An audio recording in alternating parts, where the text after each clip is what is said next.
What's going on, everybody? Welcome to another episode of Bogey Proof. Exciting episode coming to you guys this week. We got a lot of housekeeping items we got to catch up on with everybody, and another fun little deep dive topic that we'll get into as we go along. But before we do that, we got myself, Mikey, and Joey on the line tonight. Where are you guys calling from, and what are we sipping on? Mikey, you lead this one off. Yeah, I'm calling in from Ann Arbor, Michigan.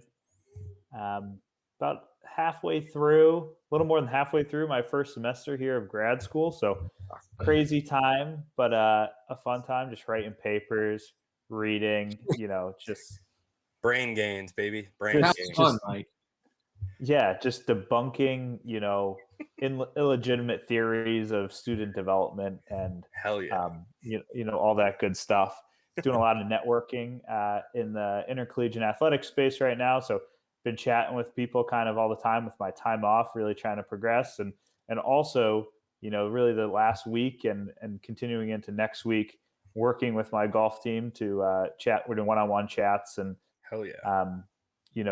Debriefing on the season, how things went, what, they can do better, what I can do better.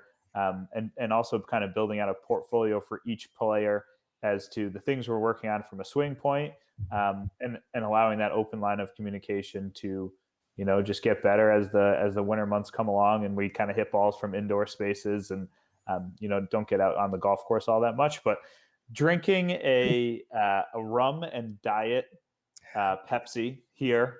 Admiral Nelson had a. I was just gonna say we are definitely back in the college swing, writing papers and drinking rum and cokes. I had a few buddies in town. Had the Birdman, had my guy Kruger and Derek, three of my good friends from Chicago who Matt had the pleasure of meeting in San Antonio. So they were around last weekend.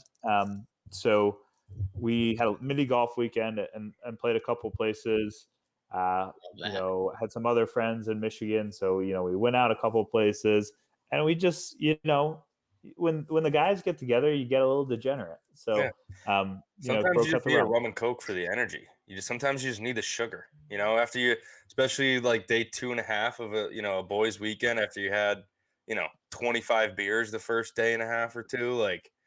They don't. Sometimes you gotta shock the palate and throw a little rum and coke in the system and get the energy levels up.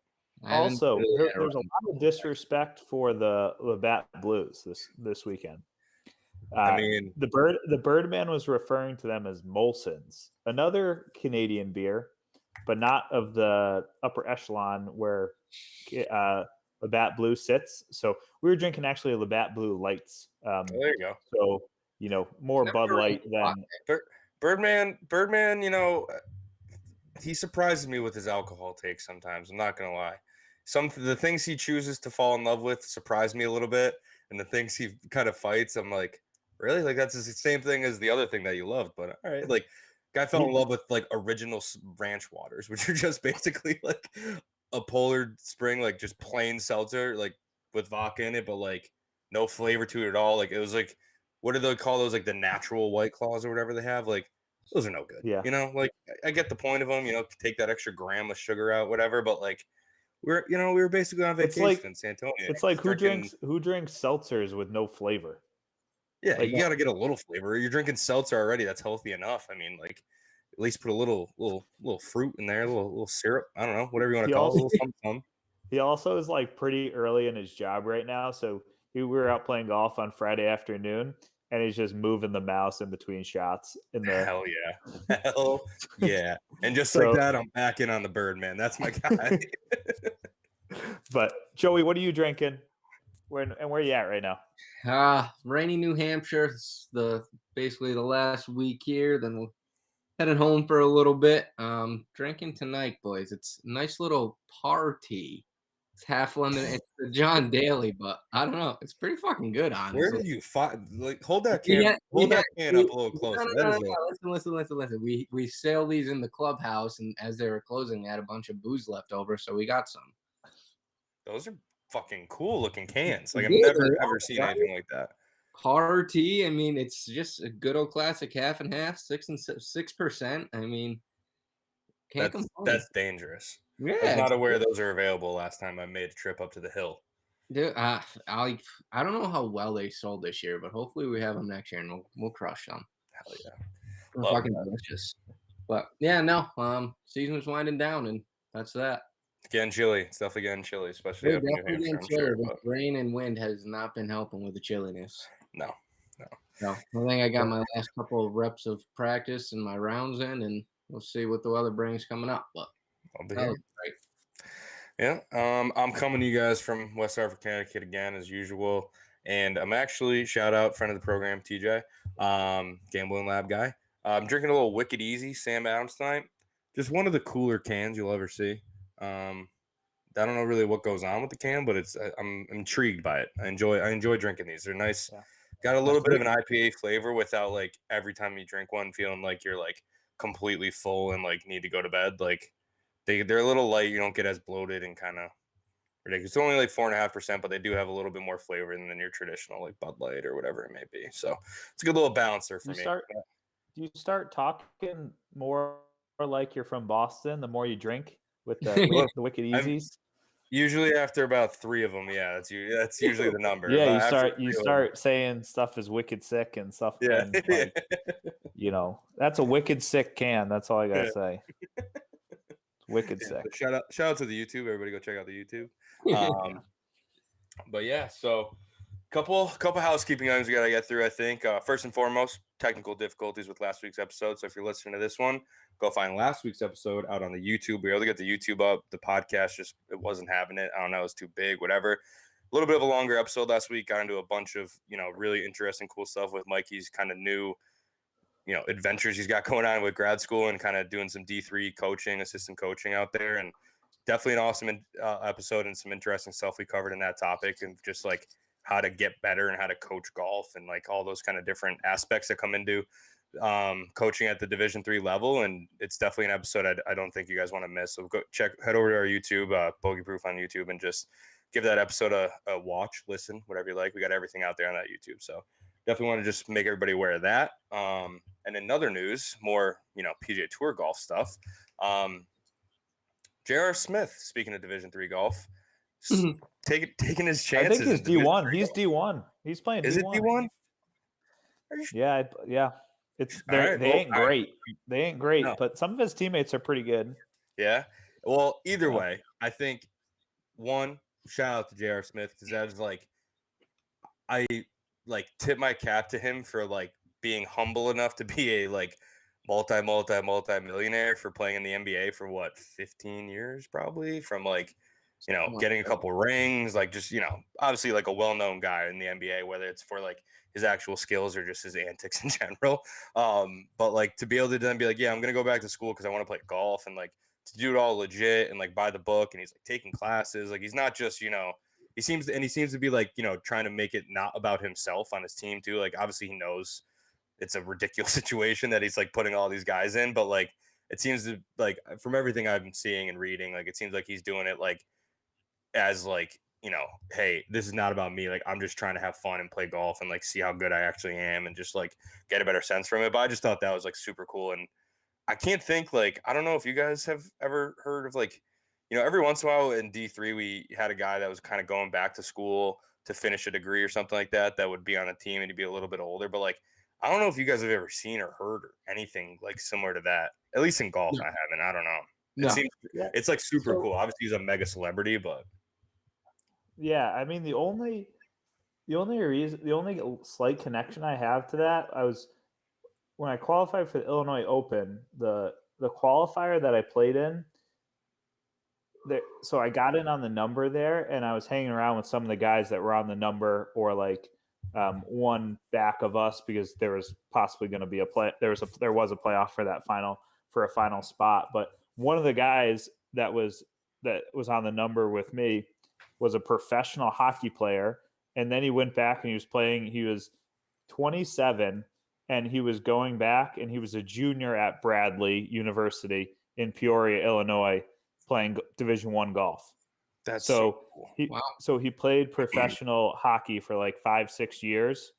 And then, I think at like 24, decided to go back to school, and now he was in his third year of, play in Division I golf. So That's cool. I love that. It's like stories like that. Like we've talked about it a bunch, and like especially in last week's episode, like golf, especially when you're like in college, it's such a weird environment. You're not playing on your schedule. You're playing to a different schedule, and like all those different things. And it's just like it's really cool to see, guys of like with that kind of background be able to just like not like for me, like I don't know, like at a certain point in life, like you kind of like golf is supposed to be fun, right? So for them to go back with all the money they have and all the courses they could probably play and join and be a part of with like the financial status that they're at and their like celebrity status, whatever you want to call it, like for them to choose to go and play like the incredibly difficult, demanding, grinding style of golf that they're doing in like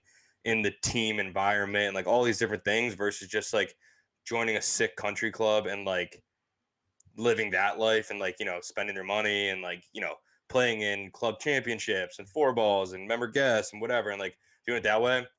Tip of the captain. I thought that was just pretty cool. I think that's kind of probably like the competitiveness in him too, right? Yeah. It's like I want to kind of compete in playing golf rather than joining that. Obviously you have your club championships like that, but it's a completely different aspect when it comes to college athletics. Because at the end of the day, when he's done doing this, he can still go and do that. He's got more than No, it's fair. It's definitely got to be his biggest driver to it. But I just thought it's pretty cool to like actually, no, absolutely. Like it's not like he's just doing the golf part, right? Like he's taking classes and shit too. Like he's going all the way through with it. So it's pretty cool stuff out of J.R. Smith. When did he get drafted? I mean, like first year out of college? Do we know? I don't even know if he might have been one of the last high school to the league guy. Yeah, because he was back in like he wasn't the last one. Not the last, but he was like he was towards the end of that era, like before they made that rule. He's 36. So, he got drafted, 17, 18 years ago. J.R. Smith draft class. 2004. So that would have made him 2003, which was Carmelo D. Wade. I think that was all that year. Yeah. Because like I think Kevin Durant was like really the first year of like that rule being in place, like him and Greg Oden, right? Like they had to go to college before they could go to the league, and like he's older than Kevin Durant is. So, but yeah. Anyways, like I just overall just want that's worth mentioning, right? It's pretty interesting. No, absolutely. And then other than that, I had got the LPGA sweatshirt on here. This thing's absolutely ridiculous. It's so comfortable. I'm so glad I spent $75 on a sweatshirt last year.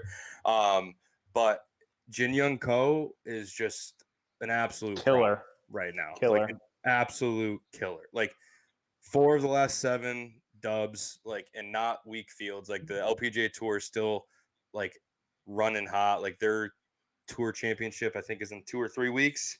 Down in Florida, something like that. They're coming to the end of their season, so they're still rocking and rolling even through after the Solheim Cup and after the Olympics and all that stuff. Like they're still kind of mid-season for those things. They just took some breaks or whatever, worked the schedule around it, but they're still like rocking and rolling. Jin Young Ko is on an absolute tear right now and about to actually take back the #1 spot in the world from Nelly Korda, which is also impressive considering how many times and how many different events she won or came in the top 5 of this year to kind of get her points way the hell up there. For Jin Young Ko to just kind of like go snatch that away from her in this kind of fashion is relatively impressive.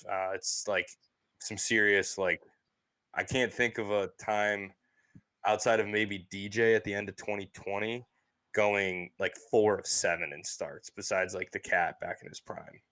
The cat. It's just like, and like I said, like not weak fields either, like beating down Lydia Ko, like Aylin Kim, who won the US Open last year, maybe 2 years ago when it was in Texas, but like just impressive stuff and worth shouting out that she is like, she was super, super good at a young age, kind of had a weird, she was probably one of the bigger names to kind of regress with the COVID stuff and the traveling and all the different stuff. I think she had some like family, like health issues going on around COVID and things of that nature too. So she kind of like faded to the back during COVID, when then like the Korda sisters and Danielle Kang and people like that kind of took it and ran with it and kind of stole the spotlight from her. But she has kind of found the right headspace or whatever it is mentality again. And she is like back with a vengeance and like burning people down like impressively. So yeah, I figured that was worth shouting out to. I don't know if you guys, No. No. LPGA is it's the scheduling and it's not on TV as much as it should be and stuff like that. So I don't know if you guys have been following that at all, but got to shout out 4 wins and 7 starts. It's just a ridiculous clip. Yeah, no, that's pretty good. I appreciate on the LPGA Tour too. They take a little bit of a risk and they go play, like they were playing in New Jersey in October. So like we kind of get some different conditions on the LPGA Tour too, and just with the nature of like being able to play a 6,400-yard golf course, we get to like these old style courses that like that's tipped out. So we get to see like a cool golf course that was, you know, meant to be played from that far. So I, you know, just kind of, I just appreciate the LPGA Tour for what they do, and they go on, you know, go out on a limb and try some new venues, and you know, aren't afraid to travel a little bit north or like at the end of the year or even at the beginning of the year. So it's like conditions aren't great, right? Like they go to Dallas in like February. It gets sketchy in February in Dallas. Yeah. No, they like I don't know if you remember a few years there and they were playing. So I don't know. Just I appreciate what they do. It is make it a little more difficult for some of their players out there. Yeah, it's nice to see like you said, some of those old school or older style golf courses that maybe only tip out at 64, 6,500, whatever, that just aren't feasible to have the men play at anymore. It'd just be like logistical and scoring nightmare. Like we don't want to lose sight of those courses because there's some absolute gems in there, right? That probably used to be played on the PGA Tour back in the day. And with all this distance shit in the last, 10, 20 years, whatever you want to call it, they're kind of no longer feasible to do. But having, the LPGA Tour still kind of go to those sites, like being at Olympic Club, right? We haven't seen that one in 15 years on the PGA Tour since the 2006 U.S. Open or something or whatever. Like things like that. Like it's just cool to see the courses that they kind of, you kind of forget about because they haven't been on the PGA Tour schedule in so long, or never even were due to their length and whatnot. And you get to see a lot of courses that are much more feasible and understandable from a viewer's perspective. Like on the PGA Tour, it's a different game, obviously, but like sometimes I see like 520-yard par fours and they're going like driver 8-iron. I'm like, all right, well, this isn't even like the same game, like you can't relate to that. That's just like, that doesn't even make sense, right? So you're just like, all right, whatever. Like it makes it so unrelatable so fast sometimes that you're just like disconnected from it a little bit. Where like when you're out there, you're seeing, okay, 360-yard par four, but like one of the harder holes on the course because of the way it's bunkered and the way the green is and things like that. And it just like a little more creative, a little more fun to watch. So definitely, big LPGA Tour fan in the last year or so in part by doing this podcast and whatnot. But I've definitely I've learned a lot in the year and a half I've watched and like really come to like enjoy. And like whenever I find because they do, like Mike said, they do a lot of traveling too, right? So like they were in Korea and they're over there playing a lot of events like in Asia or Europe, whatever. And like every once in a while when you find that right schedule where they get the prime golf time slot from 8 to midnight or whatever, or 8 to 2 in the morning, whatever, like not many better ways to spend like a Thursday or Friday night if you're not doing much or you're not out and about. Like if you're just kind of trying to relax, like throw on a little LPGA Tour golf and just watch how good these girls are because it's incredibly impressive. Like you said, it's just kind of more relatable. Yeah, it's nice. It's cool to watch. They just hit it a lot better. Yeah, way better. Way better. I'll say relatable, but it's still I'd come in last place in the LPGA Tour event. So no, absolutely. But relatable from you can actually understand what they're thinking about. Like you can be like, oh yeah, they're gonna try to hit an 8-iron 140 yards here because it's a little up the hill, and they're trying to fight one down and get it out there. Like you can kind of digest that kind of a hole versus on the PGA Tour sometimes all right, what are we doing here? This is moonland golf. This is not even real life. So it's a nice little change of pace from a viewing perspective for sure. But to the main events, the PGA Tour, as we've probably all said on this podcast, at least I definitely know I have, huge Rory guy. Pretty impressive to see him winning again. I mean, in one of his historically worst years of his career, snuck out 2 wins in 2021. Technically, Wells Fargo, Quail Hollow, he's played there so well his whole career, and that's kind of he's fit for that course. But to go out and get another win, and I don't remember the course it was at, to be honest. It's a newer one, but to go out and get a win and Summit Club, that's what it was. But to go out and get a win at Summit Club and over a guy like Morikawa, I know Ricky Fowler, that was, nice to just see him back in the Yeah, mix. that was nice. It was, it wasn't the worst. Like, it was one of the better fields of the fall series or fall season, whatever you want to call it. And I just think that shows a little bit more of him, like, just figuring it out when he doesn't really have it and, like, getting it done, which, like, bodes well for me from a mindset perspective that, like, if he kind of figures something out or something clicks with him in the golf swing, he's at least in the right mental space to take advantage of it now, which was honestly a question mark the last 6 months to a year, right? Like, I just love, I mean, I'm a Rory homer. He's probably like my second favorite golfer, like, on the tour, like, outside of Tiger. Obviously, he's like my second favorite ever, but like, but like, it's it's just fun to see, like, Rory not just like miserable and like pouting out there and like playing like shit, and like, cause he doesn't really hide much. Like, he's very candid, and like, that's why we love Rory, but like, he also lets you know when he just doesn't give a shit sometimes. And like, he clearly like found something a little bit after the Ryder Cup, maybe kind of got the emotional strings working for him again. And he said, like, I got to be comfortable with being me, and like, that's good enough, and like, embrace that, and like, run with that. Like, he had some good quotes come out of his win. So I don't know. I don't know if you guys got a chance to watch any of that. I didn't really pay attention to the Summit Club. I definitely watched on Sunday with Rory in the mix and loved seeing him back in the winner circle again, even though clearly doesn't have like his AA game, but like, figuring out getting a win when you're not swinging at your best at least shows that your mindset's in a pretty good place. No, yeah, you said it well there. I mean, I haven't gotten to watch much of the golf the past few weeks, but it is good to see him back up in the winning collar. Good to see him win again. Yeah. And good to see him Ricky Fowler too. I mean, he's had a horrific as I've said before, I feel like, I don't know, there's just something about him that he just can't obviously get it done. So it's good to see him get it done, and you kind of hope to see him compete like that, because he's one of those other guys that when he's up at the top, it's granted he usually always is, but for whatever reason just doesn't get it done. So hopefully he can continue to do it, but I still don't think he's going to win a major ever again. I like it. It's a hot take, but I've said that before on the show. He's still like as kind of like, he's not old, but like as experienced and whatever as he is, he's only like 30 something. Like, he's got like, bearing any like crazy health issues, he's got 10 more years of giving it a whack out there. You never know. I don't like his Masters though. Yeah, I don't think that one's ever coming for him.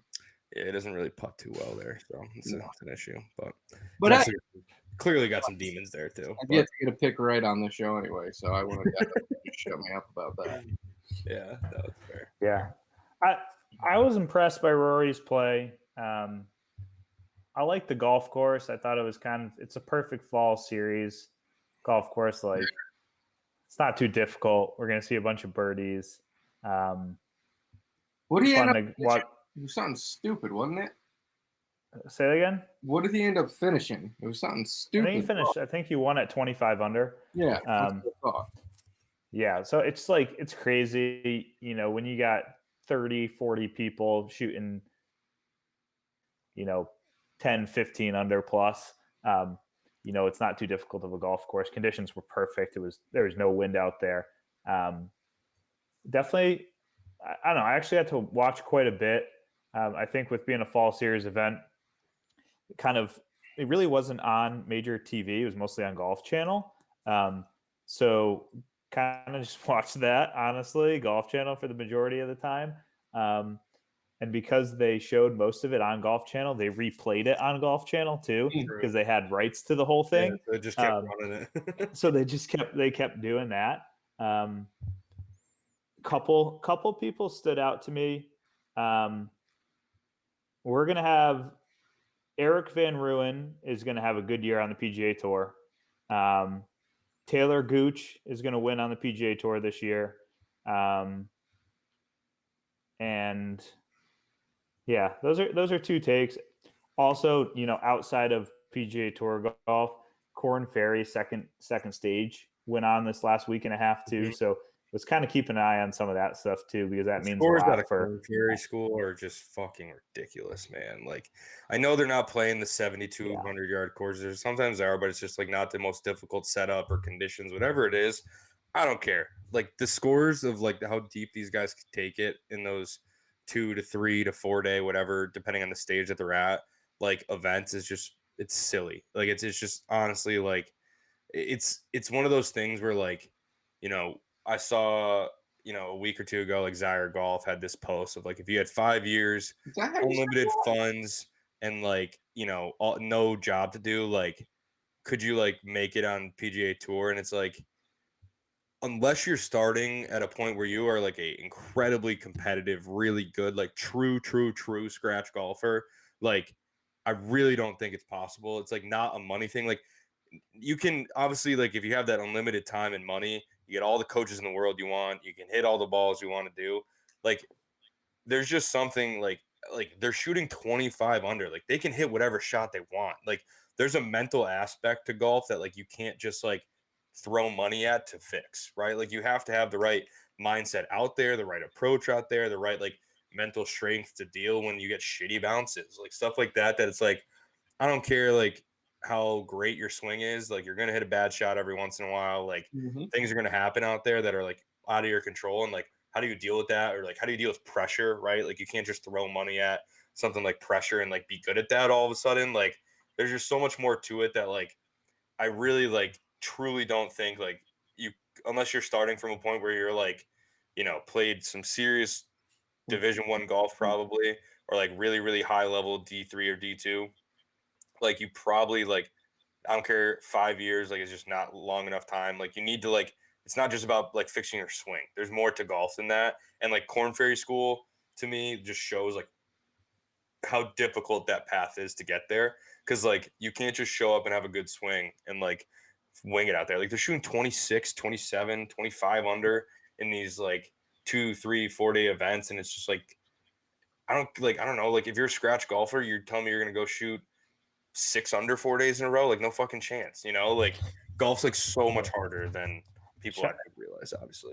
To continue the shout outs, shout out to Matt Organisak from Massachusetts, Mm, D3 golfer at Emory, graduated in 2019, got through second stage, Corn Ferry, D3 golfer.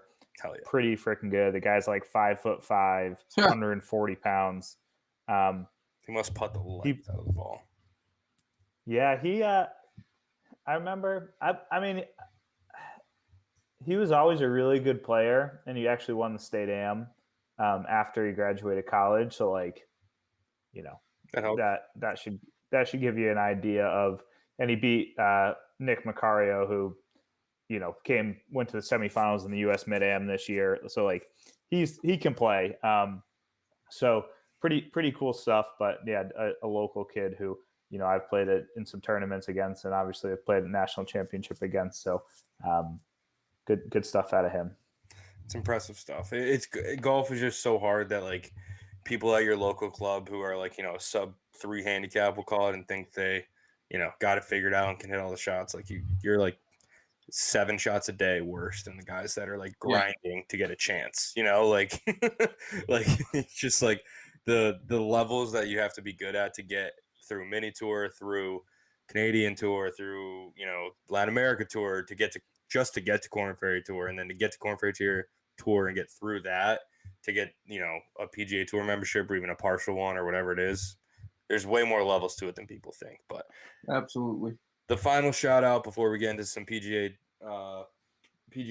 management program and like the PAT test and things like that, Joey, that you're going to enlighten us all on. Oh yeah.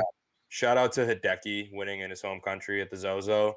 Also shout out to Zozo overall. 3 pretty damn good champions the last 3 years with Tiger Woods, Patrick Cantlay, and Hideki, and the 2 that actually were held in Japan, because obviously last year with COVID they had to help hold the event stateside, but the 2 held in Japan go to Tiger beating Hideki, who came in second, and then Hideki winning on his home soil. Like, shout out to Hideki, that guy, especially in Japan, to deal with that pressure. He's like a mega celebrity over there, like to like levels that we probably can't even comprehend, just because like the way it just doesn't connect the same way with us here on the States with him. But shout out to Hideki, like incredibly solid career, and he's like only 31, believe it or not. So like, Really? yeah, he started on the tour and he was like 17 because he was like low AM at Augusta, like super young, and he's been just out here forever. But yeah, I was surprised when I heard that. I figured that stat out too. And you hear how he said this week, if he judged his playing at Augusta a 10 out of 10, then he was playing at a 1 out of 10 this week, and he just went out there and won the damn thing. It's impressive. It's very impressive. I wish my one game was as bad as that. And it's not. I mean, it's not a terrible field out there. I mean, there's some players out there like Hovland was in there, Shoffley, Tommy Fleetwood, Morikawa. Like you had some players out there making that. Did you also see Zalatoris comparing that course to like Augusta in ways like that? You're just like, it's so pure out here. Yeah, no, I did not. Yeah, I'll have to go. Our boy though, I've heard he's got some. Shout out No Laying Up and ripping off Tron here, but I've heard he's got some absolute issues. Like everybody remembers that putt he had from the British Open where it was like a 2-footer and he like missed the hole by 2 feet, like complete. Like you saw his hands like yip it, like he's apparently that's like it happens like a couple times a week out there. Like he makes a bunch from like 10 to 25 feet, but you get him inside that 10-foot circle and he's just got absolute problems. So as much as I'm in the Will Zalatoris corner and it's like been like his career has been incredibly interesting to kind of follow and watch and just see kind of the ebbs and flows and the weird status he has and all these different things we've talked about with him. I really hope he can get over those demons or like find a way to like, I don't know if he's got to get one of those double-sided putters where you putt righty outside of 10 feet and you flip it over lefty inside of 10. I don't know, but there's got to be something. If you're yipping putts from 2 feet to the point where like it looks like it almost hurts you, you're yipping them so hard and you're missing the hole by like a foot from 2 feet. Like everybody's seen that meme or whatever they turn it into of like if Monday was a putt that he had from the British Open. Like if that's happening like more than like once every 6 months, like that's hard. And he shot 61 like 2 weeks ago too. Like you're not gonna win if you can't make a 3-footer every once in a while. You're always golf tournaments always come down to making a handful of those in the last 5-6 holes. So, but sorry to get off topic there, but that Will Zalatoris, just like my alarms went off about the poor putting yips, but poor guy. Yeah. But yeah, shout out Hideki, also copying Tiger, winning the Masters and following up winning the Zozo. Yeah. That might be the new like future bet. Whoever wins the Masters, just hammer him to win the Zozo for like the next morning and get them at some good odds before they get over there. But that's a good idea. Yeah, or like put in a future to like just have that winner be the same each thing. But we'll have to circle back with producer Paul on that. He's the gambling guy. But without further ado, Joey, it's time to enlighten the people on what the PGA Management School, and I'm sure I'm butchering that already, but like that and the PAT test and like all that stuff, what life is like, or like the journey is like to go from, working at a golf course to being like the head professional at a golf course, and like obviously how that differs from being a PGA Tour member and player. Like there's just so many different things that I can't really tell you what it's like to be a PGA Tour. Yeah, but you know how to differentiate the two is what I'm saying. No, I mean, so I guess I'll go through the schooling quickly while, so to start, you submit a background test and then you have to pass like the qualifying level. So qualifying level is kind of all your basics based on, the rules, the history, and the club, like the governance and, bylaws, all that shit. So then once you pass that test, you're, and it's kind of changed throughout the years, but then you can go and take level 1. So there's 3 different levels, and you go to Port St. Lucie, soon to be, down in Texas and Frisco. But they've obviously been doing it all remotely for the seminars, but it's a week-long seminar. And then you'll go take the seminar, and it's, like on golf operations, teaching and coaching basically. And they divide that up, the golf operations into different subjects and everything like that, like golf cart like fleet management, stuff in the all the merchandising, everything like that. So that's more so level 1. Once you take the seminar, you have to complete your portfolio. So, think about that just kind of as homework. So once you complete your homework, you submit that. It's a series of a bunch of different assignments. They approve that, and then you got to take the written test, which is 75 questions, multiple choice for level 1.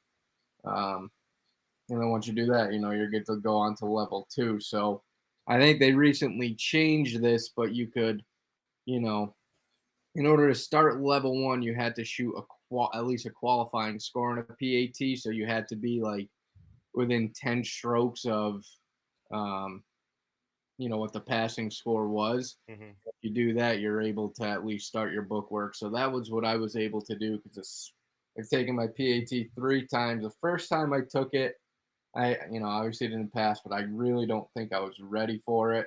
The second time I took it, I was ready for it, but I just choked on the second 18, and that's where I at least shot one good score, and that helped me advance into, level 1 at least. Got level 1 done, and took my PAT this summer. Finally tackled that down, and I'm in the process of doing my level 2 book work. So, plan is to kind of What go. is a PAT? So the PAT is a player's abilities test. So basically, there's a few different golf courses within each area that'll host it on a specific day. And it's 36 holes in one day. And you have to, shoot 15 strokes within that course's rating. So the one that I took, I had to, hold on, I'll tell you in a second. While you're looking that up, let's take a step back. Like I want to understand a Target little bit score more was about this. 155 when I Okay. played. But yes. So I want to take a step back to some of this homework, these assignments, like given and I guess these are for level 1, right? So like were these like teaching things where you had to like take pictures of yourself teaching, or was it like Yeah, so prepared exactly. So stuff, or was it they like break it up into kind of two different sections, teaching and coaching, and then golf operations. So like okay, level 1, my teaching assignment, I had to like give lessons to a beginner, record before and after swings from down the line and then face on. And they gave us like this lesson worksheet that we basically just had to fill out, what the 3 main goals were for the day. Um, like what were the 6 ball flight laws that we learned, that we kind of worked on and everything like that. And honestly, it's a bunch of bullshit. No, like anyone who does this, like the PGA work, like whether it's teaching and coaching and the golf operations, it's all fucking bullshit. Like, especially in level 1, like in the golf operations side, it was, we had to learn the 4 directing strategies and, 7 interpersonal skills. And I'm like, they mimic a situational, like what strategy are you going to use? I'm like, yeah, that's exactly what I'm going to be fucking thinking in this instance when it's happening. Like, oh, I need to use the directing strategy here. Here's how you go about this, Mr. Smith. Like, no, it's not what this is fucking about. Like, it just is bullshit. It really is. It's such nonsense. And like a lot of it is common sense. Then like they word it in such like they try to kind of trick you, but it's a pain in the ass. And I mean, I was telling my mom this, and the best way she kind of put it, she was like, I get it, but like they need to teach you, like test you on something. yeah. So I mean, They I also get got it. to weed out the people that don't really care too. And that's You know? exactly what it is. I mean, Yeah. the four, there's 3 kids that I got close with at the first seminar that I went to, because luckily that I went down to Port St. Lucie before COVID. It was such a fun time. You get to network, you meet some people. I roomed with this kid Jake, and him and I clicked right away, and I still talk to him every now and again. There's a kid, Skylar, who actually worked at the club Alamance where J.R. Smith played in the tournament Hell in yeah. North Carolina. Oh, And then another kid, his name's Greg, and he actually works at Eastlake. Yeah, so I'm pretty trying good. to get on there eventually. But you develop a lot of good friendships, and but 2 of those kids, the kid who worked in North Carolina, he's already out of the business, and the other kid, Jake, my roommate, I think he's looking to get out of it. And like it kind of upsets me because it's like you meet these kids and you're hoping that you can, you'll stay in touch throughout the years, but like the PGA was something that kind of brings you together, and Yeah. maybe one day we'll meet up in a tournament some way, somehow. Like I do eventually want to go also visit my buddy Jake. He lives in Missouri. Like I think that'd be so cool to go visit him and play there and go play like Ozark or something like that. Yeah. It's I not heard too that's far from me. actually a really sneaky cool area for golf. Yeah, so I Yeah. mean, one of these years I'm gonna try to do that. But yeah, so I mean, that's kind of the basics of it. And then once you get into level 2, they have you choose like what path you kind of want to do. So it's golf operation, like so basically the next two seminars will be more so focused on it. So Yep. you pick between golf operations, teaching and coaching, or like executive management. So I mean, I obviously went with golf operations, but yeah, Hmm. so I'm working through that bookwork now. I've gotten all, the teaching side of it done. So now, for like November, December, I'm gonna try to work on, the golf operations part as best as I can and get some of that done. And hopefully I can take level 3 seminar in March and just try to get this shit fucking done with. Put that And PGA next to my name and call it a day. Like honestly, like the PAT is really the toughest part about that. Like it's so nice to get that monkey off my chest, and yeah. it's a relief, and kind of in a way I feel like it's helped my golf game too, but it also hasn't because I still can't hit this fucking goddamn driver. But we're working. We're No, working. but I think anytime like, and I think me and Mikey have talked about this in the past too, especially in the last couple of years. But like when you're playing, like it's one thing to go practice golf and do like kind of like maintenance work, right? Like you're just kind of all right. Let me go Yeah, hit some ball slide. Let me just keep the swing moving. Like not nothing too crazy with the swing thoughts, whatever. But I just want to hit some balls and stay loose and just keep yeah, and everything like in check. it's good to Versus know. when you're Yeah, playing to like for a PAT, right? Where you're playing to a number you got to shoot. It yeah, doesn't matter, you're not playing against a person, you're playing against a number, which essentially means you're playing against yourself, right? Like yeah, they always say that in golf, it's a game against yourself or a game against par, whatever you want to call it, yeah, right? Like when you have something to aim for and like really you're grinding for now you're going to work on your game in a level that you can't like really, at least I yeah. struggle to like replicate if I'm not truly getting ready for something. Like for me, it's like getting ready for like a tournament. Like, and like I think like, and I don't know if Mikey and I have talked about on this podcast, but we talk a ton about just like trying to get into events or whatever it is and try to play more competitive golf, whether it's state am, state opens, or And I mean, that's my biggest problem. Like the PAT is really the only tournament play that Mhm. I've done, but like you said, it's not really a tournament. This is a tournament that it is only you.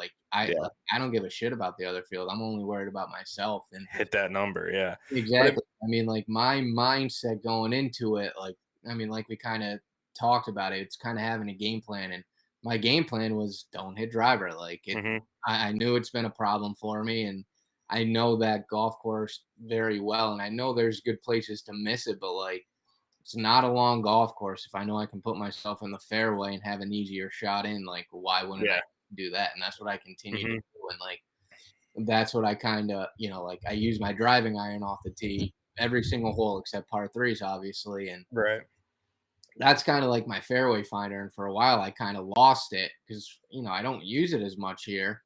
Um, so like the week lead, just even like the week leading up, I was just playing the tees that, I would use that club off the, off the tee yeah, box, kind of focusing on really finding that swing with it again. I mean, for the most part, I fucking roasted that thing all day. And there are some drives maybe the kids didn't necessarily hit as good, but like my 3-iron was right up there with their driver. Like obviously a few yards back, but it's just like yeah. But I the mean, it's kids I was playing with, they're like, he was just not laughing at me, but he's like, I can't believe you're not taking driver out. And like I'm watching these kids and hitting it all over. like where I'm seeing them fuck up is off the tee. And I'm like, and that's exactly why I'm doing what I'm Yeah. doing. Like I'm just trying to play as boring golf as I can. That's Hmm. exactly what I did. But leading up to it is working on that, and just for me, it was having the right mindset because I know I could do it, and it was really just continuing to tell myself like, you got this, you'll be fine. Yep. Just go out there and play, and don't think about it. Just get the ball in the hole. You miss a putt, you miss a putt, get it back, and that's kind of I started that with, and I do have the scorecard, but that's how I started. And I kind of started to get in my own head coming down the back nine of the first 18. And, I was kind of just getting in my head thinking, all right, this is how many bogeys you have to work with for the next round. And like, yeah, exactly. Like, I was trying Start to saying that word, it starts happening. exactly trying to give myself that cushion, but like, obviously it got in my head a lot worse than it did. And, it came to the back nine of the second 18, and I think I only had like 4 to work with or some, it wasn't a bit 5, I want to say 4 or 5. And then I start 10, 11, bogey. I'm like, you got to be fucking kidding me. So I'm starting to kind of just think, you're going to fucking blow it again, honestly. And, number 12 it's a longish par 5, but luckily they moved the tees up. So it wasn't through a shoot. So, I rip a 3-iron. It was one of my best 3-irons of the day. And I had like 215 into the green. And I'm like, all right, well, you have a clear shot here. Let's, go for it and try to save something. And so the green, it's just kind of open till, it's OB left, but then to the right, it's open. There's a 10th hole as well. There's a bunker in the front right, and the pin was right behind it. And my biggest thing was don't go in the bunker because your bunker game's also trash. And what do I end up doing? What do I end up doing? Going to the bunker. But it was fun, I, just went up, just kind of didn't think, just got it out there, and I put it in the same exact spot as I put it in the first round. So I knew exactly what the putt was going to do because I birdied it the last time. So I ended up birdieing it again. Like as soon as that happened, it kind of just gave me a jolt, and it kind of just took my mind off everything, and it sucks. So like this course, the back 9, it goes 4-4, 5-3, 5-3, 4. I think that's 9 holes right there. But yeah, it just alternates between 5 and 3. So the next hole is a par 3, and I fucking stuck it to 5 feet, and I lipped out for birdie. So like I was kind of a killer, but you're just like, all right, you're fine. Like Easy par. you just made a bunch of great pars. You got a good stretch of holes coming up, and it's tough. Those last 2 par 3s on the back 9, I bogeyed. And I'm coming into 18, and 18 I bogeyed both times. Missed the green, and hit 2 terrible chip shots in to leave myself like, 30-footer to save par. So I hit my first par putt, leave it short, and like I'm standing over my bogey putt, and like it just kind of crept into my mind. I'm like, I think you kind of like have to make this to pass. And like before that, I really let that settle in. I just kind of let the putter flow, and I ended up making it. And I ended up passing by 1. It should, and I look back and think it obviously you always do this in golf, but it should have been a lot better. But, obviously I'm happy I'm past whatever it is, what it is. But like, it pisses you off because you're like, you could have done, it could have been so much better. Just some putts didn't fall for you, just some silly mistakes, everything like that. But like, I think so. The first 9 I shot even, second 9 I was 4 over. Third 9, 3 over, and then this, last 9 I was 4 over again. Yeah. Hey, first of all, congratulations, formal congratulations like here the first 9 I hit. from the boys at Bogey Proof. That's like I said, that's like huge monkey off your back. You can move on with like getting through your bookwork and everything like that, and get those letters next to your name. But my God, man, we got to work on that headspace while you're on the golf course. You can't be talking to yourself. Yeah, no, I know. But like, Bogeys that and was all the this thing. shit. I know that, and I know better. And it's not like I was that negative on myself. I knew I was in a good No. headspace, and I knew I was fine. And like You can't be doing that much math out there, though. You can't be no, counting. exactly. And Shit, I that's just a kind tough of spot forgot. to be. I just kind of forgot. Like, dude, just go play and hit the golf ball. Just get in the hole, and it is what it is. Yeah. No, it's that thing that you need to get done so much, and like it gets into your, because it's like we said, it's different than a tournament. It's like a number that you need to shoot, and like when you play well, and like at the end of the round anyway, like you go over your scorecards with your partner, and like what you shot, like you can't hide that from yourself. So like you're gonna tell yourself like, okay, like this is where I'm at, like because both times the kids had a wrong score for me. And I was like, that could have just fucked me. Like if I didn't look or do anything. Go through the numbers and all like, that shit. I gotta go through the numbers, make sure they get everything right. That's all stuff that comes into play, I think, and like all choking aside, like all that stuff and all those like thoughts and stuff like that, like that's kind of the point I'm trying to make with like this. Oh, if you had unlimited money and unlimited time, you're just going to get better. Like you can't replicate that stuff until you're playing in these tournaments, these qualifiers or whatever. Like PGA Tour pros who can hit any shot in the world and are plus 4 or 5 handicaps, they shoot 78 sometimes, like, like, and it's like things like that. Like golf is like, and like you said, I think you allude to like that was your 3rd attempt at it, and like you probably you first time you just said you straight up weren't ready. Second time you probably had a chance and kind of let it get away from you, whatever. But like third time you now are like you're mentally, whether or not wherever your game's at physically, mentally, you're just either A, more comfortable, 2, like what to think and what not to think based on like your previous 2 attempts. Like all those things like Yeah. accumulate through playing competitive golf and like by putting in more reps on the range because hey,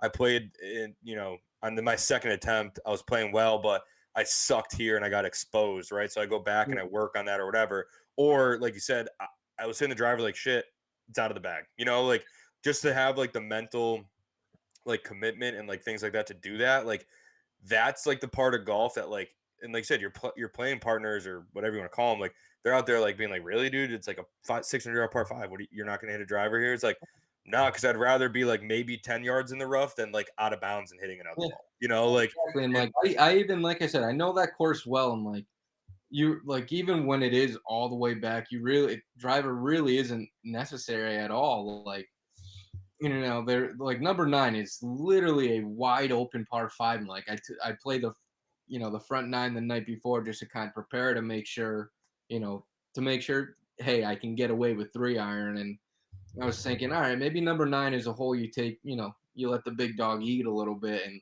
I hit it in the practice round. I'm like, yeah, I mean, that's fine. And then maybe you get there in 2. And I'm just, when it came time, I'm just like, I haven't swung it at all. I haven't hit it. Like, why, worst comes to worst, I, duck hook it left into the penalty area. And yeah. then you're kind of screwed. So it's like, let's just fucking lay a 3-iron up there, hit another 5-iron up there, have a sand wedge in, you putt for par and get out of here. And like you were saying too, you were hitting it good all day and all, that whole kind of couple of days stretch, or I guess it's one day, but that 36 hole stretch, you said you were hitting it well and hit some really, really good ones. So like, if it ain't broke, don't fix it, right? No, Like I literally kept saying that all day to kids. I'm like, if it ain't broke, don't fix it. Like, why? I swear to God. And it's funny.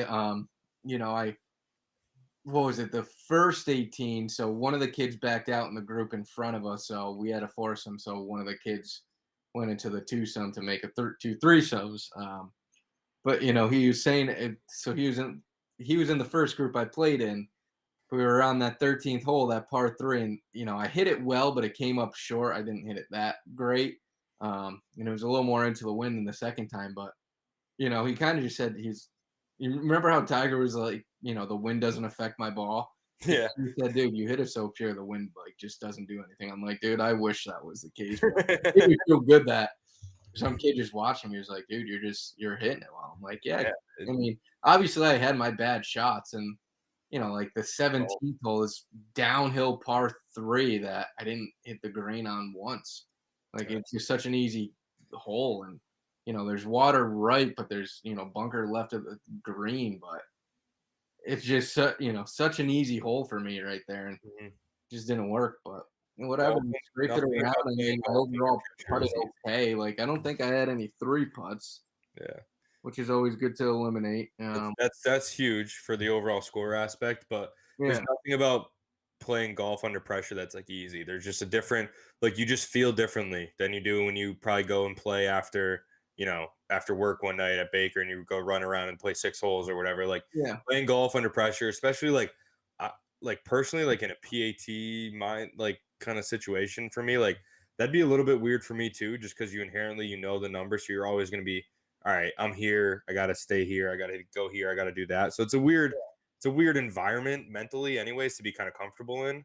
But, like I said, golf under pressure is like, there's nothing easy about it. It's definitely something I need to continue to do because like, makes you better. My game, like I really feel like I've been at this same level for the past, 3-4 years. Like I definitely have the ability and the skill set to consistently shoot in the 70s, but I just don't like, bro. When I went and played the ranch, what was it, 2 weekends ago? I shot fucking 11 over on that front 9. 11 over. In the back 9, I was only like 4 over. Like I cleaned it up a bit, but you're just like, dude, what are you doing? Like you can't just well, hit a T-ball. To your credit though, like if you don't really know what you're doing out there, like 2, 3, like 5, 2, 3, 5. Yeah, like I said, I don't like that course.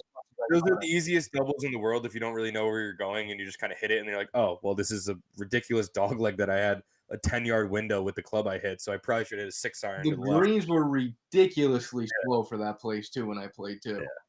It's a weird little dynamic out there, but so what is it? I want to say the 14th the 14th hole, it's like that. It's a par 4, dog leg left, like downhill. Maybe it's 15. Yeah, I think it's 14. 14. Yep. So, was one of the kids I was playing with, hooks it left into the trees, hits a provisional, slices it right into the trees as well. Goes to look for his first one, ends up finding it. He's 160 yards out, drains it for eagle. Easy game. It was unbelievable. I was just like, you got to be fucking kidding me. I had a good drive there, ended up in the rough on the back. I think I bogeyed the hole. Yeah, that's golf though. I mean, Yeah, no, it's just like I said, figured it out a little bit on the back nine, kind of the same thing. Just took the driver out of play again, but yeah. So I mean, had a little baby lesson, I would say, with the boss man the other day. Kind of, I think my hands were getting kind of too far outside on the backswing, so I'm kind of working on the takeaway again. And I don't know.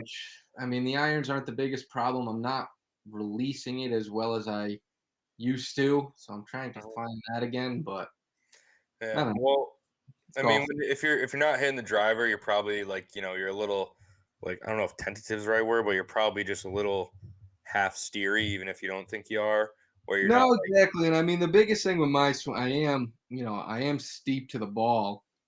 And that's one reason why he was saying I've probably lost distance with my driver because, I'm coming in a lot steeper than I was before. And I'm just getting a lot more backspin and everything like that. And it's very annoying because, this all kind of happened last summer when I, started to really play that draw instead of a cut. yeah. You just couldn't find the driver sense. And it's Hmm. very frustrating because it was one of the clubs that I could always kind of trust in my bag. Go back to the cut, baby. Old Faithful. Should never That's the thing, though. Like, I don't always know get you in how I trouble. was doing it. Yeah, fair. Okay, fair. Like it was kind of before I was a little more educated on it. Yeah. You know, Well, sometimes, like, I I don't know mean, if I was swinging out to in, if I was still a yeah. little into out or anything like that. Yeah, and I'm sure you see this with some of the, giving your lessons and stuff, but sometimes like the more almost you get in your own way sometimes if you know too much. Yeah, and There's like, a fine line when it comes to like understanding your own golf swing of like letting your body just do stuff and react versus yeah. like thinking about things like And the thing that's annoying, like in lessons, like, and I'm demonstrating at least, like, I feel like I'm doing everything, like, it just feels good. It feels perfectly. Like, even when I hit a shot to kind of show them, it just comes so, I'm just swinging a lot easier. I'm just like, why the fuck can't I do that? Like, when I'm actually fucking playing, like, it just doesn't make sense. But yeah.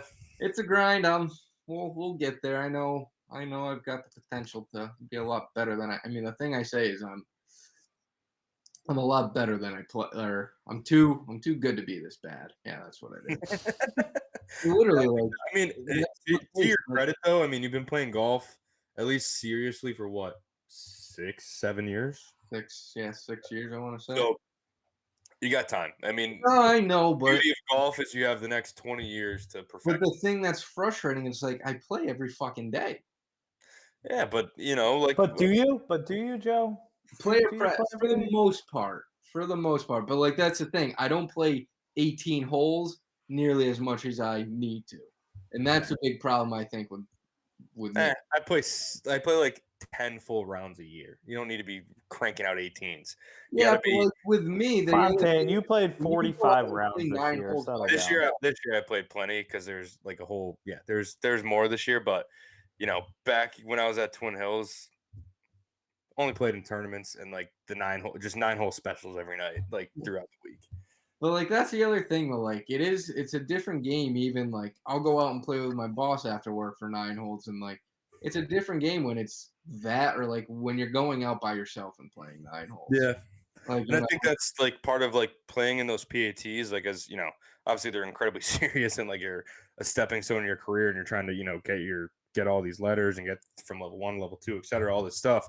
But like just playing competitive golf makes you just figure shit out. Like you just yeah, like you have nowhere to hide in competitive golf where it's like you have to just eventually just make a swing and own your shot and then go hit it again. Or yeah, like you get instant feedback, right? And then you can go and you know what to work on pretty quickly. But yeah. just And I mean, so that's maybe I'll try to play in some this winter, but I definitely want to try to play in some next year, even if it's just kind of like pro-ams or pro yeah. members, something like that. It's something that I definitely need to do that'll help me kind of get to that next step. But it's in a way, for like me though, it's embarrassing. Like you go out and play with some members, and it's not like it happens often, but like you just go up and shoot a terrible number. And like at the end of the day, yes, it's golf, it happens, but like shouldn't be happening more often than not. Like I know I have the ability to be a lot better. I've seen it. I've done it.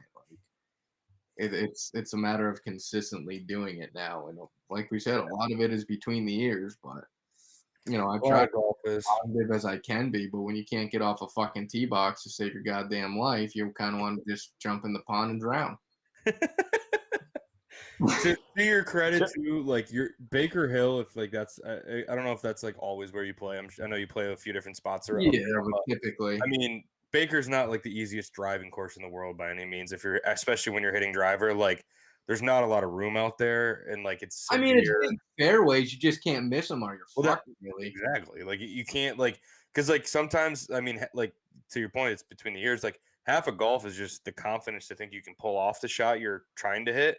Because if you Yeah, don't think that, you're not going to hit it no matter what, right? yeah, So like if you're out there hitting drivers and every once in a while you kind of you hit it one that like you hit it solid, you just kind of miss your line by 5-10 yards. But like if you miss your line at Baker by 5-10 yards, depending on what hole you're on, like that could be the end of the hole for you. Whereas exactly.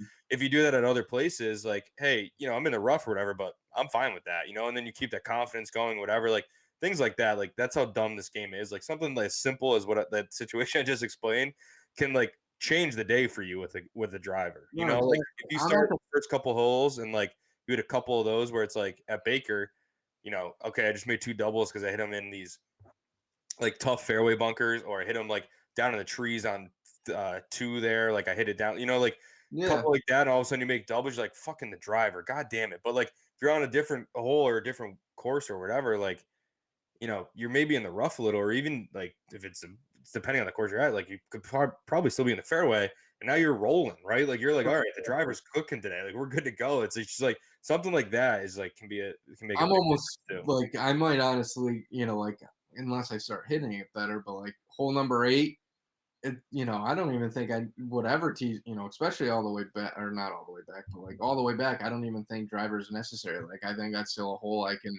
rip that 3-iron, and I'm still gonna have, probably at most a 9, maybe an 8 in. Is You that the know, crazy one with like the really big like slope in the fairway, and then you kind of get it up top, and it's like 100 yards in? that was 7. I think you're thinking of. You Oh, tee okay. off from the top. Yeah. 8 Oh, is yeah, yeah. Okay, eight's for the a one where it's like a short par 4. par four, kind of dog legs right with the bunkers on the right. Yeah, Yeah, yeah. You guys like that hole a lot yeah. too. That's a good one. Um, It's a good one for me. I can just hit a cut off the left bunkers. Yeah, but, the thing that's annoying, it's like, I set up to a hole and I'm like, all right, cut hole, let's try to play that cut. And you end up fucking actually releasing it and it draws. And it's like, all right, let's play a draw here. And you leave that face fucking open and it just goes to the right. It's just like, what am I doing? Yeah, that's golf. Figure Like, it what the fuck? So hopefully I get that all settled and figured out this winter because I can't continue to do this to myself. out. Yeah.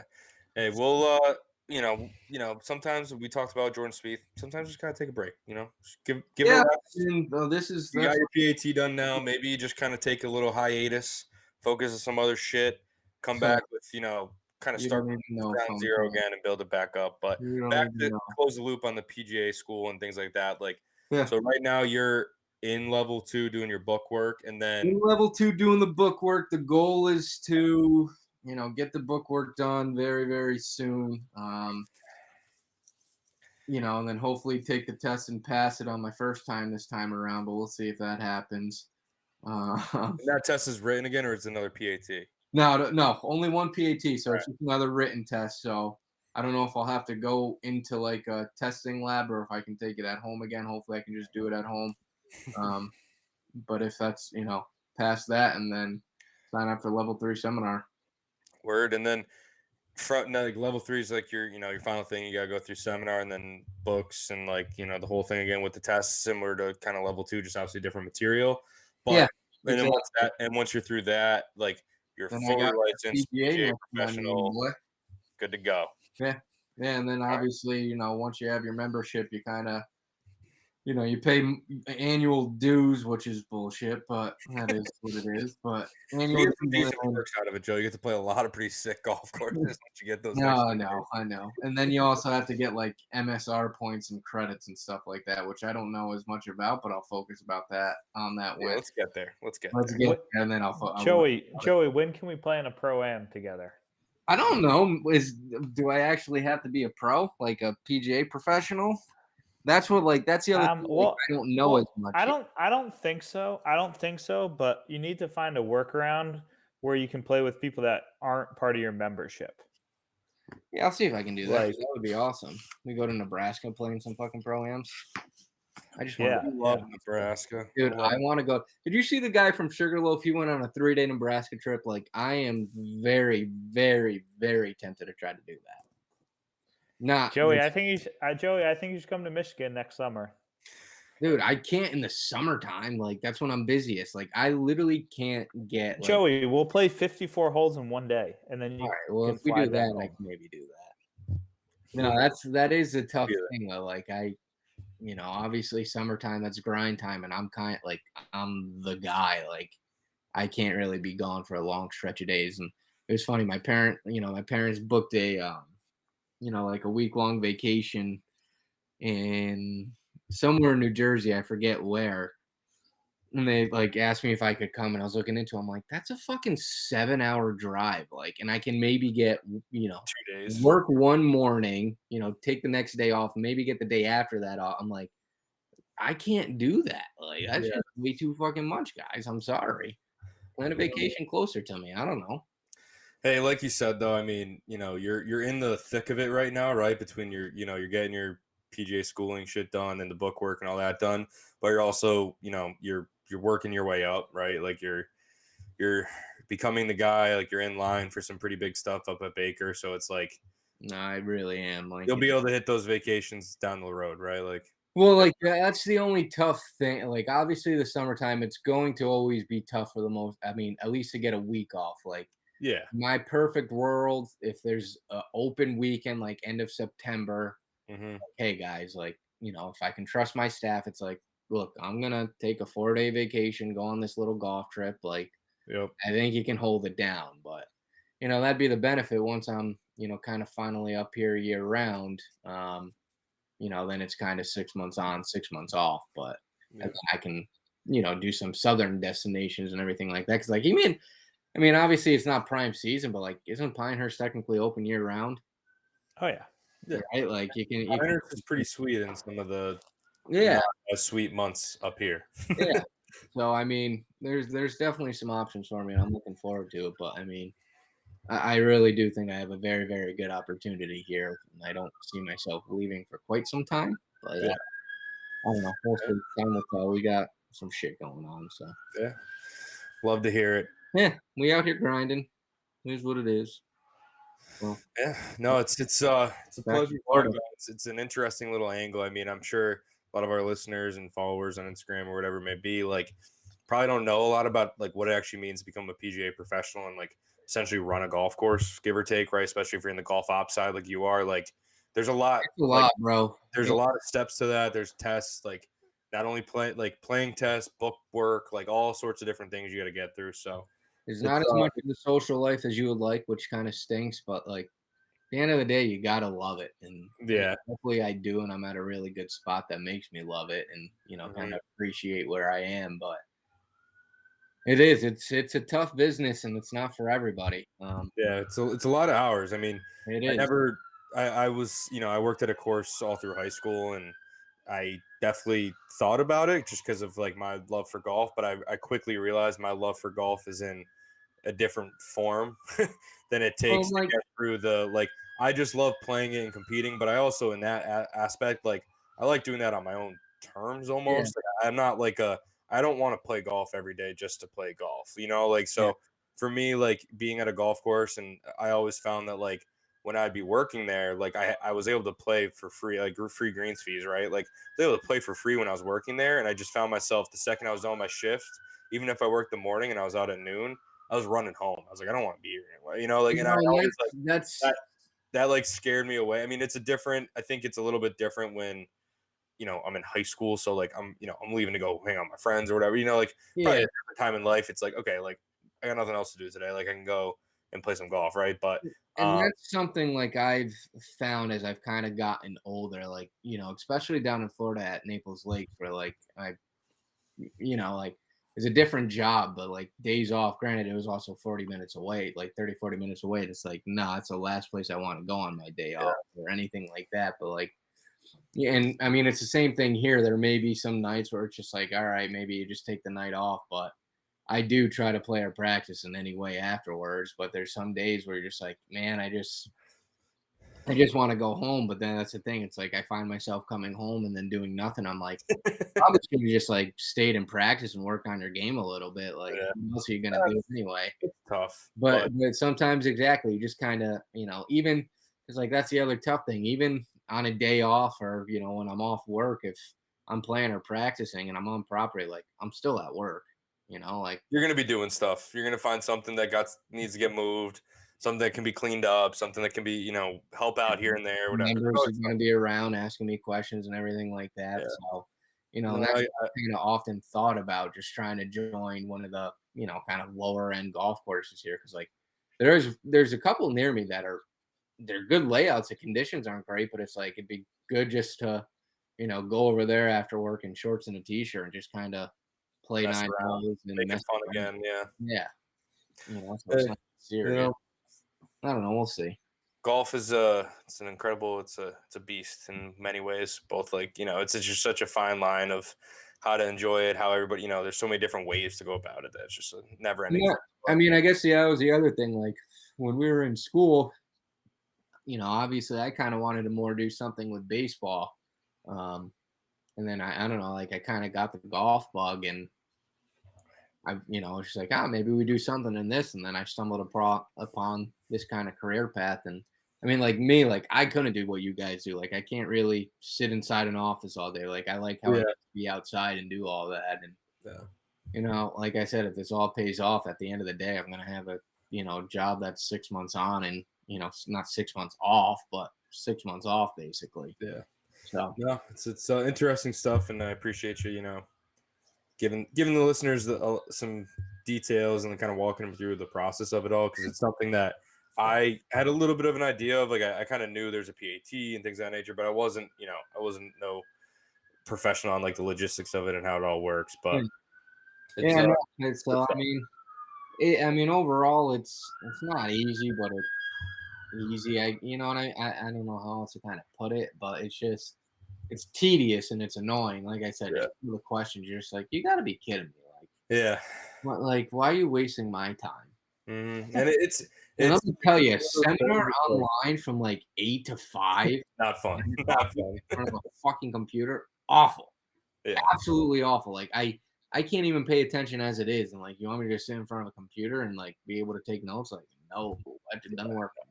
That's no fun for sure. And I don't have a lot of as many friends to like cheat off of like I did in college. That's the tough Hey, part. they got to weed out people though and make it something that you got to work for, and Yeah, like no, they got to make exactly. it worth it, right? They got to weed out I'm people that don't committed really to it. care. And I'm like you said before, like you love it, so it's like you're gonna do whatever it takes, and yeah. that's what it's all about. I'm just You trying know? to get it done. I mean, I don't know what else I would do. I mean, I'm very good at what I do here. Membership loves me, and I hate kind of saying that, but I am. Yeah. It's kind of the truth, which is okay. But Hey, you've put in time there. You put in hours. You've embraced or indulged yourself in like the club and everything about it, and like it's you're not just I like wanna I you don't wanna just help like punch the the clock and punch future the of the clock club.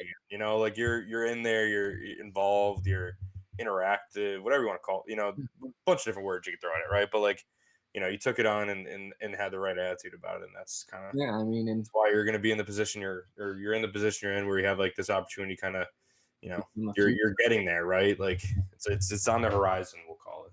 No, it truly is. So I mean, that's why I'm kind of in that urge to get the PGA next to my name sooner than later, so we can get to that next step. And I mean, I've said it. I could see myself here for the rest of my career, and Hell you yeah. don't know if that's really going to happen because who knows what comes up. But I I think we have a really special spot here that has a lot more potential because at the end of the day, you got to realize like we're 20 years old. Yeah, That's it. Like I with a do forget that growing membership. sometimes. What's that? I do forget that a lot when I Yeah, think about like it's a new course. Like we have a lot of potential here, and like in my perfect world, we'll one day get like some type of little executive course. We upgrade our practice facility, something like that. I would want to, if anything, I want to move 18 so like the green finishes by the clubhouse. yeah. I think there could be a little Yeah, reroute. if you move 18, you might be able to, like you said, kind of expand that range or kind of mess with that range a little bit too. Something like that. I mean, I think something needs to be done in that aspect. Like, I think 18 is a good hole, but I don't think it's a great finishing hole. Yeah. I mean, it's kind you of a could tough birdie hole. Like, you honestly could flip the 2 9s. I they've do really tried it. what They've tried that. have they? Yeah. But I do really like 13 through 17 is a really good stretch. Mhm. Fun So stretch. Really cool holes there. I loved 16, I think. It's like that short par 4 with the water on the left there. yeah. Awesome hole where it's So, I like mean, and I think you can 18. whack I was anything you talking want to off the tee. Hairball.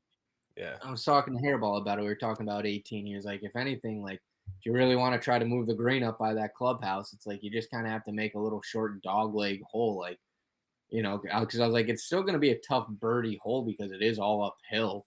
So he was like, if you just make it a little bit shorter, and I've obviously thought of it, but I don't know. We'll see what happens in the future. I was even thinking like, like 15 all the way back.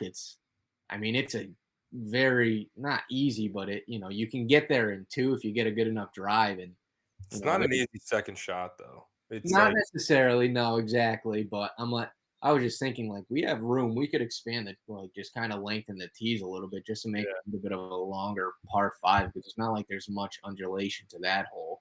yeah. 15's awesome too. That's the super downhill one, kind of like longer, little dogleg right down the hill, par 4, or is that 14? 14's par three, 13's that dog leg downhill. That Down long the hill and kind of ravine yeah, to the right a little bit, yeah. little collection area down there, but That's one of my favorites. that's a cool like tee shot. Then like that approach shot's really cool because you're off a little bit of a downslope to that massive green. Like it's a good.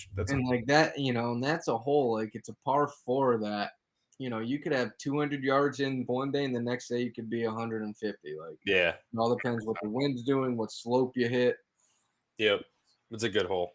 It's a great hole. It is. I mean, that was like the one thing I've kind of like realized about this course. It's like when when I don't really necessarily remember the first time I played, like I briefly do, but when you're out there, like, yeah, you're thinking this is a nice course, but there's not like a hole out there that just kind of makes you go, whoa. You know what I mean? Like anything like that. Maybe some views, but There's not any bad holes either. no, there's no bad holes. Don't get me wrong. There's no holes where like I don't know what the hell that was. I didn't like that. Like No, exactly. everything's a good solid ass golf hole. And I think like, and I remember you guys saying it, like number two, and like the membership has talked about it. They want to kind of do something with that hole as well. And like, yes, it's an easy and a very scoreable par five, but like your second shot, you can't miss it left or right, or you're screwed. Like that's the thing. You have to hit it. that hole straight. gave me fits that whole weekend. Yeah. I think I ended up one day just like literally just like chipping a 6-iron down to the bottom. Yeah. It's like And that's the the smartest first two thing to times I do. played it, I hit it off the planet. That's the smartest thing to try to do. But like, so what I think what people, and I think it was part of the original plan. So like where that green is, it'd obviously be a little bit lower. Mm-hmm. And then like there's a little creek behind the big hill of the green, and the green would be like across the creek. And like I think we should eventually try to move it there because like I don't know, you get a nice, the first opening par five of the course, like beautiful downhill view over, viewing the green across the creek. Like I think that could be a good like, oh wow, like that could be a good whoa hole and like get it going right off the bat. And, that's the one thing I think this course kind of lacks is That like signature hole that everybody talks about not after even the a round. signature hole. It's just I was honestly just gonna say like what not a minute. Oh fuck, what's the word that I'm looking for? Fungal. Yeah. Like like all that, like just some more water hazards and everything like that. Like the only water It looks pretty. Yeah. like think, like, I go back and I think of this place. I compare it to Wade Hampton when I was there. Like, they're two similar places. I'll take Wade Hampton over this course any day. But like, Wade Hampton has got some nice creeks running through it, and like, I think that makes a good touch. It adds an effect for sure. And like, Also- we have also- areas where like it could be like that. It's just like you got to put the money in and like clean them up and get some water flowing, baby. Yeah, I mean, Reese Jones is kind of like Tom Fazio's shitty younger brother. Mhm. So, like, it makes sense that similar golf courses, but Well, just it's like, not even the on golf same- course itself, but like just the area and everything like that. Like Cashiers is literally in the middle of nowhere in the mountains of North Carolina. It's the same thing here. Like the reason why I originally applied here was because of Wade Hampton. Like I saw this place and looked it up, and I was like, it gave me the same kind of vibes. I Yeah. can never not stop talking about Wade Hampton though. That place is No, that's fair. unbelievable. Alrighty, So, boys. we'll see. Big future at this club here. We'll see what happens. Yeah, absolutely. Looking forward to the remainder of your journey and getting those letters next to your name and kind of seeing how the next couple of Fucking years right. for you as you Go kind to of all the PGA events for free, boy. hell yeah, and taking some steps forward. But I do. All right, I am allowed to bring guests to certain events, except the Masters. That's one that I can't. So sorry, guys. we'll figure it out. We'll figure that out. We'll have some bogey-proof retreats for the staff. 100%. But all right, boys. Always a pleasure. A lot of good stuff going on, and we'll keep in touch in the fall months. I know the fall series is not the funnest events in golf, but we got plenty of other stuff we want to talk about. So Before we close, two quick shout outs. Happy birthday, Eric. Happy birthday, Eric. Son of a bitch. Deserves a shout out. And also shout out my sister who's gonna have a baby tomorrow. Congrats. That's all. Wow. Gonna be an Uncle times 2, boys. Hell yeah. Let's go. Yeah. Big things happen in this league. Let's get him a hat. Let's get this baby a hat. For all those, Did we get any small hats? I don't think they make small rope hats. we can make one. For all those only listening to the pod, check us out on Instagram. Bogey proof hats, Imperial, awesome rope hats, white hats. We got a red rope and a black rope on these hats coming in. They're being shipped right now, so impressive stuff. They're out on the Instagram story. Check us out, and some giveaways and a bunch of different ways to kind of get your hands on one of these puppies in the near future. Coming to you guys probably in the next couple of weeks. So stay tuned. Follow us on Instagram, bogey.proof, and yeah, looking forward to some merch getting moved and moving forward into the holiday season. Cooking. Cheers, boys. Cheers. See you, boys. Cheers.